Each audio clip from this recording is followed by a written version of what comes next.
गावाकडे खूप दिवसांनी चक्कर मारायला गेलो आणि तिथलं दृश्य बघून भारावूनच गेलो आबाबाबो. तर हॅलो नमस्कार मित्रांनो, जय शिवराय. सगळ्यात आधी भूतागत केस वाढलेली केस कापून घेतली आणि मग गावाकडे आलो, कारण आपण महिनाभर गावाकडे चक्करच मारली नव्हती. आलेलं बघितलं, टमाटा हायसच होतं, उपाटलं नव्हतं, फक्त वांग उपाटलं होतं आणि ह्यात कुठली तरी भाजी लावलेली.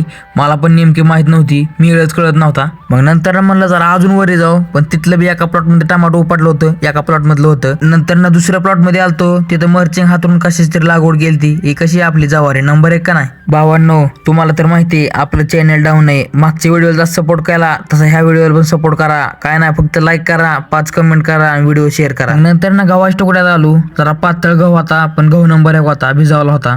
मग भूमला आलो. मग आता म्हणलं काहीतरी भट्टीचं नियोजन करावं लागतंय. काकांना पण तीच खाऊन कंटाळा आला. काकांना म्हणलं तुमच्या नाशिक सारखं काहीतरी रेस्टॉरंट नसतंय, इथे ढाबा असतो ढाबा. मग काका म्हणलं चल कुठं पण. मग जसं जसं हॉटेल जवळ येईन तसं भुका वाढायला लागलेल्या. मग मस्तपैकी आलो हॉटेल तिरंगाला. इथलं वातावरण आणि ॲम्बियन्स बघू शकता, 1 नंबर होता. मग मस्तपैकी 1 चिकन थाळी आणि 1 मटन थाळीची ऑर्डर दिली. मग सोहमला म्हणलं तू वड ढिला पडू नको. मग जेवण झालं, घरचा रस्ता धरला. जाताना तेवढं फॉलो करून जावा की.